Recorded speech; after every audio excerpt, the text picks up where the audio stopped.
હવામાન વિભાગ દ્વારા 8 જુલાઈથી 14 જુલાઈ સુધી વરસાદની આગાહી કરવામાં આવી છે, જેમાં આગામી 2 દિવસ ઉત્તર ગુજરાત, મધ્ય ગુજરાત, દક્ષિણ ગુજરાત અને સૌરાષ્ટ્રના મોટાભાગના સ્થળો પર ગાજવીજ સાથે મધ્યમ વરસાદની શક્યતા છે, જ્યારે સૌરાષ્ટ્ર અને કચ્છના કેટલાક સ્થળો પર હળવાથી ભારે વરસાદની સંભાવના છે।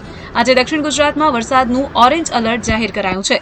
की बात करेंगे तो आज के लिए जो गुजरात रीजन के जो डिस्ट्रिक्ट है जहां पर वेरी हैवी रेनफॉल की वार्निंग और साथ में ऑरेंज अलर्ट जारी है, वो डिस्ट्रिक्ट है दाहोद, छोटा उदयपुर, नर्मदा, सूरत, डांग, नवसारी, वलसाड़, दमन, दादरा नगर हवेली। દક્ષિણ ગુજરાતમાં 8 અને 9 જુલાઈએ અતિ ભારે વરસાદની શક્યતા છે।